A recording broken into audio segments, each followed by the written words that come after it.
Fala, meus filoprosandos! Bom dia, boa tarde, boa noite! Sejam todos bem-vindos a esse canal do YouTube, o Filoprosando.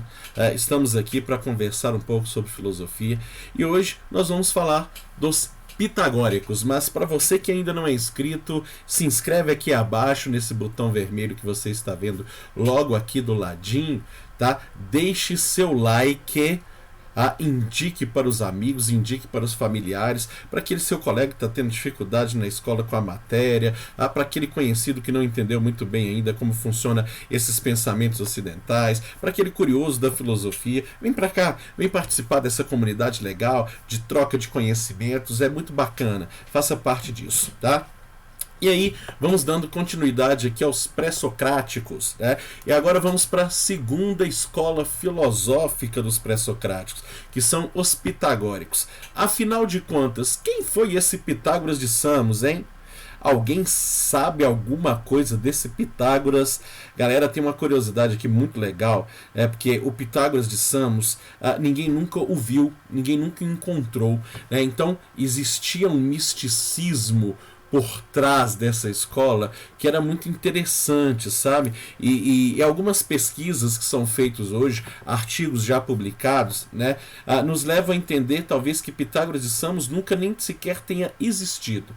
Talvez Pitágoras de Samos tenha sido um pseudônimo criado para disfarçar alguma coisa, sabe? A grande suspeita da ciência hoje é que talvez a escola pitagórica tenha sido uma escola de mulheres. Como as mulheres na época não podiam desenvolver conhecimento, não podiam ter acesso ao conhecimento, elas desenvolvem então uma ideia de um tal guru lá na ilha de Samos, né? Porque o que acontece nesse período da história é que todo o território mediano da região da Grécia entra em guerra. Vocês já devem ter estudado isso aí na história, que são as famosas guerras médicas, né? Então o território mediano está em guerra. Mileto, que foi exatamente a polis anterior que nós estamos falando e estudando dela, está no meio desse território grego, no meio desse território mediano. Então acaba que o polo de pesquisa, né, e descobrimento migra para a ilha de Samos, né, ali na Península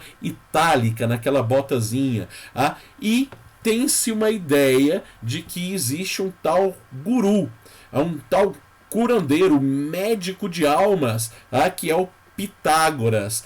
Ele é o cara que todo mundo busca ele nesse momento. Imagina um momento de fragilidade, um momento de guerra. Quantas pessoas não buscaram o tal Pitágoras? A grande questão é que ninguém nunca o viu, ninguém nunca o encontrou, ninguém nunca teve exatamente um contato direto com Pitágoras. E aí os pesquisadores atuais eles trazem para nós alguns questionamentos muito interessantes sobre isso, porque se nós não temos relatos, nós também não temos comprovação. E aí é uma questão a ser pensada, né? Quem são esses pitagóricos? O que na verdade eles queriam oferecer ao mundo? E oferecem reflexões extremamente interessantes. Se nós fôssemos falar de Pitágoras, né, ou desse conjunto de teoria, é um conjunto de teorias que aparece ali por volta do ano 570 na ilha de Samos, né, e começa a desaparecer no iniciozinho do século V, né, por volta do ano 497, 496 a.C. A coisa vai datando mais ou menos por aí, tá? Mais ou menos, então, a gente vai tentar conhecer e dominar algumas coisas que os pitagóricos desenvolveram, que é muito conhecimento matemático, né? Muito conhecimento matemático, muito conhecimento filosófico. Eles fazem uma mistura muito interessante disso, né? E através de vários estudos astronômicos, eles começam, né, sei lá, o grupo de pessoas começa a afirmar que o planeta era uma espécie de esfera, e suspenso no espaço, justamente pelos estudos e observações dos astros celestiais, do movimento dos mares, de como as coisas funcionavam na natureza. Eles começam a fazer uma conclusão muito mais próxima do que nós temos hoje de dados comprovados cientificamente, o que é bastante interessante, porque isso exerce uma influência gigantesca no ambiente filosófico da Grécia Antiga. Principalmente aquelas trocas de cultura entre povos e civilizações, né? Os gregos trocavam muita cultura com os egípcios, enquanto eles estavam impressionados com as pirâmides, os egípcios estavam impressionados com os teoremas matemáticos, com a grande discussão filosófica que estava surgindo na Grécia, né? Então eles desenvolvem a ideia do triângulo retângulo, né? Um teorema que é possível calcular o lado de um triângulo retângulo conhecendo os outros dois, e ele vai provar isso pela soma dos quadrados catetos, que é igual ao quadrado da hipotenusa. Ficou conhecido aí o teorema de Pitágoras, ou o teorema dos pitagóricos, né? E a sua influência, então, dentro dos grandes estudos futuros da matemática vai ser enorme, enorme. Eles começam a dizer que a natureza ela é uma construção matemática, que o nosso ambiente natural, o nosso ambiente físico é uma grande construção matemática e que estudar a matemática é exatamente entender a linguagem da própria física, é exatamente entender a linguagem da própria natureza, né? Então, se envolver diretamente com os números é se envolver diretamente com a vida da física, é se envolver diretamente com o entendimento do que é a física, tá? Então, fica-se essa ideia de que esse tal Pitágoras tenha fundado uma espécie de sociedade secreta, né, dedicada ao estudo dos números, mas a gente tem que entender da seguinte maneira: a gente tem que considerar que os pitagóricos eram uma espécie de ordem dedicada a essa suposta religião, onde eles vão ter valores morais desenvolvidos ali que fazem parte exatamente de uma ascese, né? Por que essa ascese? Isso também tem a ver com a teoria pitagórica, que logo o grande alicerce do pensamento ocidental, Platão, vai buscar alguns princípios nessa teoria pitagórica. Por quê? Para se chegar na conclusão de que o número é tudo, primeiro, eles vão ter que obedecer o grande princípio universal científico de Tales. Tudo é um. Então nós temos uma unidade onde está contida nela uma grande multiplicidade. E essa multiplicidade somada temos uma grande unidade física, uma grande unidade natural.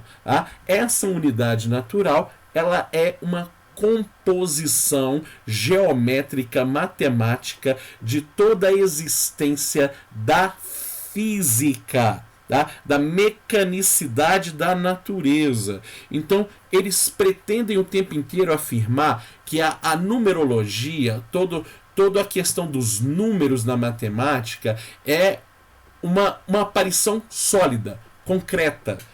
Os números naquela época para os pitagóricos não tem essa representação arábica que nós estamos acostumados e aprendemos na escola, né? O número 1, o 2, o 3, daquela forma que a gente escreve na escola, né? Não. Ali o que eles estão dizendo é que os números eles possuem vida, eles são concretos, né? E eles podem ser ordenados e contados na própria natureza, através dos próprios objetos. Os números eram a base de todos os fenômenos físicos e eles estavam presentes nesses fenômenos em grande quantidade. Então, se você pega, por exemplo, uma constelação no céu, ela pode ser caracterizada não só pela sua grande forma geométrica, mas também pelo número de estrelas que compõem essa constelação, o que de fato mostra a existência concreta da entidade numérica. Eles entendem então essa entidade numérica como uma grande entidade divina, harmonizadora e ordenadora da physis, o que faz com que a physis mantenha todo um funcionamento mecânico que é possível de ser percebido na observação cosmológica. Então os números racionais servem para os pitagóricos como uma forma de interpretar os problemas da natureza, as condições naturais, os problemas da vida em si. Para os pitagóricos, inclusive, eles tinham uma ideia, né, desenvolveram a ideia que a vibração das ondas sonoras, do nome dos números, né, poderia influenciar o nosso ambiente. É onde surge a numerologia pitagórica, né, o estudo da caracterização emocional emocional de cada número presente ali na sua data de nascimento, no seu nome completo, tá? Existe uma ideia de divindade, de misticismo nisso, onde as regras dessa ascese religiosa seria para a busca de uma evolução da própria alma. Como assim? Os pitagóricos, eles acreditavam que o arqué da physis estava nos números. Então, os números são o próprio arqué da physis. Por quê? Justamente por causa dessa ordenação e harmonização. Os números ordenam, os números harmonizam. Então eles eram entidades divinas que tinham essa responsabilidade na natureza. Sendo que o número 1 era o grande Deus supremo, o uno de tudo, o imutável e infinito, determinante na ordenação universal. Então o 1, por exemplo, está contido em todos os outros números. E isso é apenas característica do numeral 1. Os outros numerais não possuem essa caracterização, por isso então o numeral 1 é o grande e supremo Deus, tá? O Uno. Ao pensar dessa forma, eles começam a conceber que as unidades numerais de 1 a 9 possuem divindades.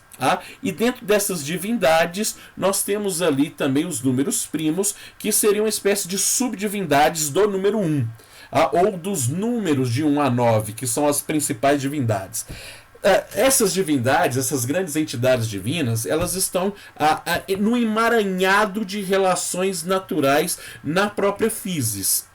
Então, conhecer a physis se passa também pelo desenvolvimento e aprendizado do conhecimento matemático, o que é extremamente interessante de ser entendido, é extremamente interessante de ser aprofundado. Eu tenho que conhecer a matemática para que eu possa também entender o mecanismo e funcionamento da natureza.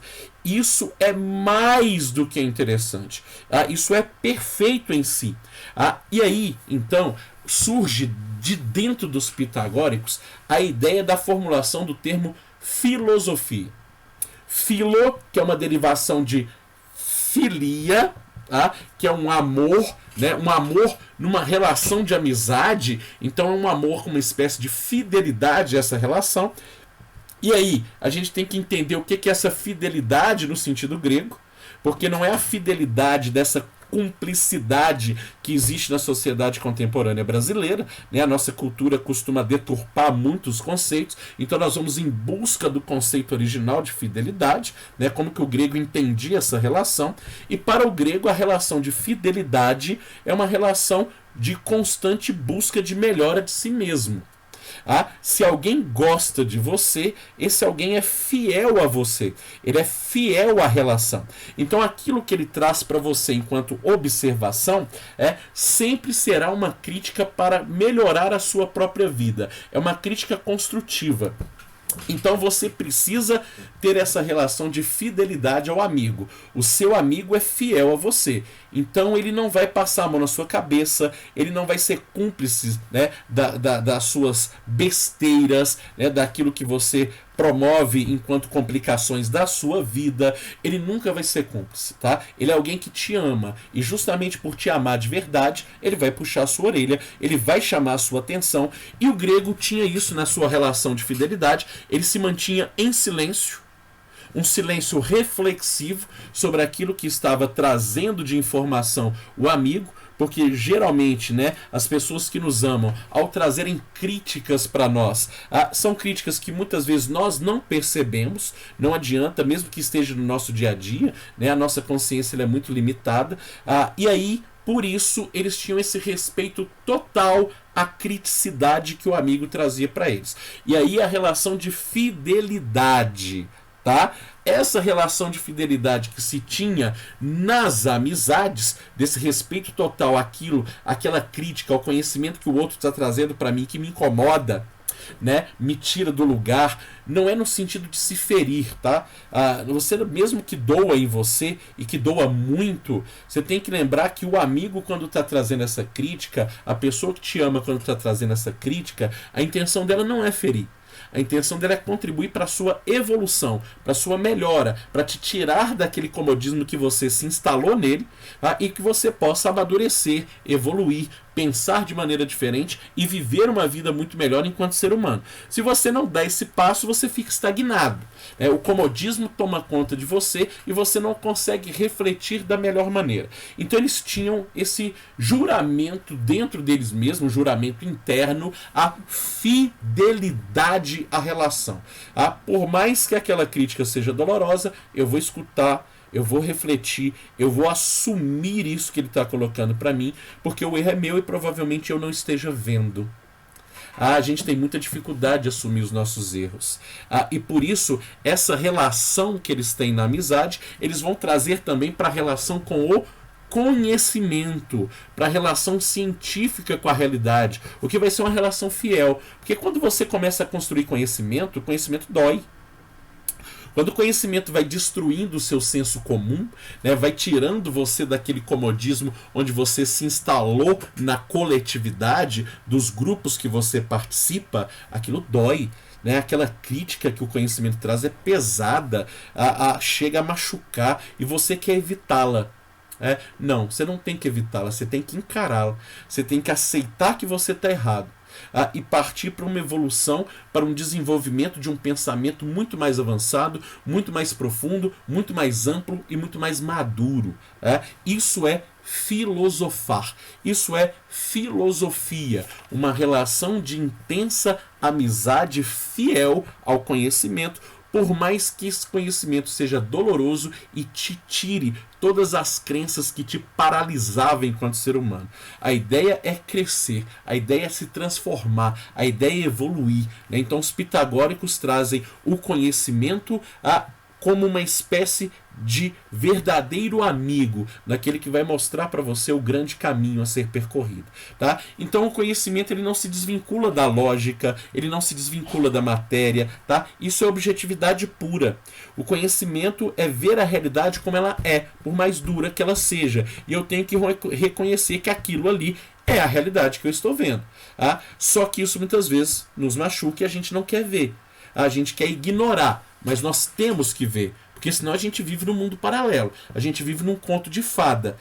A gente vive numa espécie de ilusão criada por mim mesmo para não suportar a dor de enxergar que eu erro. Que eu dificulto as coisas. Que eu sou muito difícil de lidar. Que a vida real é uma vida dolorosa. Que as pessoas não são tão boazinhas quanto a gente acha que elas são. Que as pessoas que dizem nos amar muitas vezes não nos amam. Que existe sim traição, existe sim maldade, existe sim coisas horrorosas dentro de ambientes que a gente nunca imaginava, dentro de grupos que a gente nunca imaginava. As nossas estruturas são estruturas falhas e a gente tem que reconhecer isso para que a gente possa amadurecer, crescer e evoluir também a nossa cognição, o nosso conhecimento, a nossa inteligência, porque senão a gente fica preso dentro de uma grande prisão de crenças já completamente ultrapassadas, e isso nos impede de pensar melhor. Então a escola pitagórica ela vai trazer a grande definição de que todas as coisas na natureza são números. E de onde que vem isso? Bom, eles acreditam que existe uma espécie de ambiente sagrado no mundo superior, de onde vêm todas as almas. Olha onde Platão foi buscar o mundo das ideias, hein? Então, para os pitagóricos, existe um mundo grande, um mundo sagrado, de onde tudo advém, de onde todas as coisas vêm dele, e as almas todas habitam esse mundo. Aqui embaixo nós temos o mundo material, o mundo físico, que é um mundo apenas de corpos, de matéria. E essa matéria é inanimada, ela não tem vida. Para que ela possa ter vida, ela tem que ter alma. Então, quando nasce um corpinho aqui, um bebezinho, alguma coisa assim, segundo os pitagóricos, ele nasce em silêncio porque ele não tem vida ainda. E aí, quando ele começa a chorar, é o momento que a alma despenca no corpo. É como se um pequeno corpo humano fosse uma espécie de superimã de almas. Ele puxa uma alma de lá do mundo superior e dependendo da queda que essa alma tem no corpo, ela está aqui, ela precisa vir aqui para baixo, se a porrada é grande pra caramba, aí ela vai esquecer todo o conhecimento que ela tinha. Por quê? Porque todas as almas são oniscientes. As almas possuem o conhecimento de tudo por estarem no sagrado. E se a pancada aqui embaixo foi muito grande, elas vão esquecer muita coisa. Se a pancada foi leve, elas vão esquecer pouco. Então, é exatamente a pancada da encarnação da alma que define os melhores e piores seres humanos na convivência social. Aqueles mais evoluídos é porque a pancada foi leve e ela traz todo o conhecimento moral, filosófico, emocional de um mundo que é perfeito. Enquanto os outros, né, aqueles mais complicados, aqueles que têm muito mais dificuldade de entender as coisas, são mau caráteres, né, têm uma relação desonesta com a vida, com eles mesmos, com aquilo que eles têm, são falsos, não se mostram do jeito que são, preferem agir por trás, né, tendo ações escondidas, às vezes das próprias pessoas que amam, para fazer aquele papel de santo ali, no meio da família, no meio do grupo de amigos, no meio do ambiente de trabalho, né, só que quando o chefe sai, né, quando aquela pessoa que é importante sai, né, e fica apenas pessoas que são insignificantes para ele, aí ele aparece. Aí o mau caratismo aparece, né, exatamente como ele é. E essas pessoas são as piores pessoas para se lidar. Porque elas são realmente extremamente falsas e, segundo os pitagóricos, extremamente involuídas. Essas vão demorar muito tempo para evoluir e talvez você nem assista na sua vida o mínimo processo de evolução delas, porque elas têm muita dificuldade mesmo de assumir quem elas são. Elas sempre vão disfarçar, elas vão fazer um discurso, né, vão arrotar santidade, vão fazer um discurso maravilhoso para o mundo de que são isso, são aquilo, mas na verdade não entendem nada. Você percebe nitidamente as confusões nas falas que elas têm, a contradição entre o que ela fala e o que ela faz, tá? Isso é tipo de uma alma que não é evoluída, segundo os pitagóricos, tá? E aí, como que faz então para esse processo de evolução? É o que eles vão chamar de metempsicose, tá? metempsicose, metempsicose, ou o eterno retorno da alma. Essa alma vai retornar quantas vezes for necessária, ela vai se reencarnar quantas vezes não for necessário para que ela possa evoluir, para que ela possa se tornar um ser humano melhor. E esse processo pode ser muito demorado, dependendo do impacto que ela teve no seu nascimento. Né? Se o seu nascimento foi complicado, né? Se o seu nascimento ele já traz uma carga pesada nele, provavelmente essa alma, coitada, ela vai ser muito pouco evoluída. Ela vai ter muita dificuldade de se relacionar com os outros, ela vai se achar especial, mas não vai conseguir entender o mínimo sequer do mundo, entender o mínimo sequer dela. Tá? Então essa alma vai precisar reencarnar muitas vezes, centenas de vezes, milhares de vezes. Ela só recebe autorização para retornar ao sagrado quando ela está completamente evoluída e pronta dentro dela mesma para ser algo muito melhor, e aí sim o sagrado autoriza que ela volte. Tá? Então essa ideia influirá diretamente na ideia platônica de transmigração das almas. É um modo de vida que precisa ser consciencioso e pautado pela moderação para salvar dessas sucessivas reencarnações, que é inclusive uma herança órfica. Né? O orfismo traz essa ideia também, que é uma religião da época da Grécia Antiga, que traz essa ideia de sucessivas reencarnações. Só não esqueça na hora do seu concurso, na hora da prova, das atividades, que no Oriente nós também temos nesse mesmo período o surgimento do budismo, que também trabalha essa ideia da evolução com sucessivas reencarnações. Só que existe uma diferença fundamental. Nos pitagóricos, obrigatoriamente essa reencarnação precisa ser humana, e ela só acontece com os humanos, porque a reencarnação é da alma, e a alma para o grego é a sede da razão. Quem tem racionalidade é só o ser humano. Né? Então o conhecimento ele é um instrumento de purificação da alma. Então esse ser humano vai precisar conhecer muito para que ele possa ser evoluído. Quanto mais conhecimento tem, mais evolução ele passa a também desenvolver. Tá? Em contrapartida, quanto mais conhecimento ele acha que tem, mas não tem, né? Ele acha saber o que ele não domina, ele quer opinar sobre tudo, ele entra no meio dos assuntos, ele acha que ele fala disso, ele fala de A, ele fala de B, ele fala de Z, ele fala de W, ele fala de T. Só que na hora que você percebe a fala dele, ele não tem conhecimento de nada, não domina com profundidade da é raso, é superficial, né? E tem uma postura de doutor do saber, quando na verdade é um grande ignorante. Né? E é geralmente essas pessoas que são evoluídas para o pitagorismo, né? Então é aqui que eles vão introduzir a ideia de mente e corpo. A mente precisa fazer com que o corpo evolua, né? Mas um corpo pautado apenas no corpo, preocupado com a aparência, né? Preocupado ali com o seu estado físico, que só está preocupado com ele trava a evolução da mente. A mente não consegue pensar. Quem tem que fazer com que o corpo evolua é a mente. Então o exercício mental tem que produzir o exercício físico de uma vida saudável. E não o contrário, né? Você é muito preocupado ali com roupas, com cabelo, como que você está, né? Como que as pessoas estão te vendo. Aí você tem que vestir ali uma roupa diferente, uma roupa da moda. Se olha o tempo todo no espelho, vê se você está isso, se você está aquilo. Isso é uma alma pouco evoluída. Né? Muito pouco evoluída, porque o corpo está na frente da mente. Aí está preocupado ali com a atividade física, corre cedo, corre não sei quantos quilômetros, anda de bicicleta, faz isso, faz aquilo, evita comer aquilo, evita comer, mas não consegue ser moral. É um cara completamente imoral, uma pessoa, uma mulher completamente imoral, não é uma pessoa honesta, não se mostra como ela é, né? Tem pensamentos extremamente malignos, age de má fé, é mau caráter, né? Então, se o corpo está na frente da mente, nós vamos ter problemas segundo os pitagóricos. É a mesma coisa que vai falar Platão. A mesmíssima coisa que vai falar Platão, né? E que mais tarde vai ser até um entendimento interessante na psicologia, e que a psicologia também vai trabalhar essa inversão, né? Então, a justa medida que nós vamos ter entre os opostos, o grande métron, está exatamente na inexistência do caos. O caos seria isso, quando a matéria sobrepõe o intelecto. Né? Você vive num caos, você vive numa superfície, você vive numa confusão, achando que dá conta do tudo e do todo, né? Saindo, entrando e saindo de tudo que você acha que você entende, porque você está num caos. Essa é a involução. Né? É exatamente aqueles seres que não são evoluídos.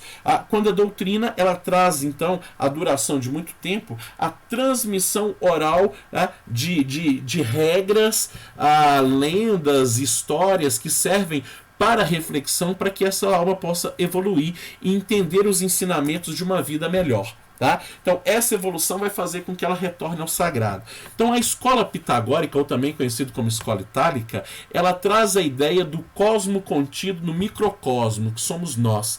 Se nós somos um microcosmo, representação do grande cosmos, nós temos que entender que nós aqui precisamos evoluir para voltar ao grande cosmos. Nós temos uma missão a ser feita. Né? Nós precisamos formar um todo harmônico em composição de finito e infinito com a sociedade, com as pessoas e com o grande cosmos. Então é nossa obrigação buscar ser um ser humano melhor, porque senão nós não vamos estar em comunhão com a existência. E essa não comunhão com a existência ela é problemática, né? Ela nos faz ficar cada vez mais presos ao nosso lado negativo. Por isso, então, eles trabalhavam essa ideia de misticismo, da ascese, né? Praticavam jejuns, abandonavam a atividade sexual, tá? Ficavam muito tempo em silêncio. Por quê? Porque era uma forma que eles tinham de conter os seus desejos. E ao conter os desejos, ele entendia que eles estavam evoluindo o corpo e também, consequentemente,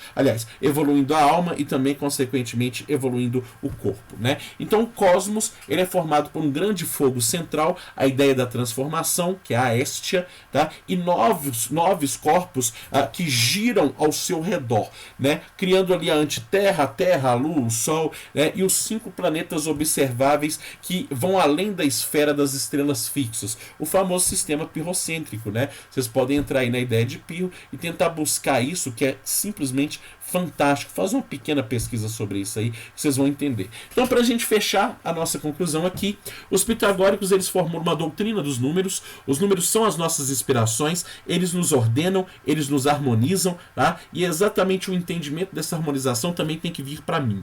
Do mesmo jeito que eu tenho a perfeição da exatidão dos cálculos matemáticos, eu tenho que trazer essa perfeição dos atos morais para a minha vida enquanto ser humano. Então eu tenho que ser honesto, eu tenho que ser fiel ao conhecimento, eu tenho que buscar essa fidelidade, tá? Mesmo que isso me incomode, mesmo que isso seja desagradável para mim, porque é exatamente esse incômodo que vai me fazer evoluir. É exatamente esse algo desagradável que vai me fazer sair do lugar. Então eu preciso buscar ser um ser humano melhor. Eu preciso buscar essa unidade, que é o princípio de todas as coisas presentes na grande física, mas que também está presente em mim mesmo, né? Então, aí algumas frases de Pitágoras para contribuir para o nosso repertório sociocultural. Educai as crianças para que não sejam necessário punir os adultos. Infelizmente, nós estamos punindo demais os adultos por falta de educação das crianças, né? Ajude o teu semelhante a levantar a carga, mas não a levá-la.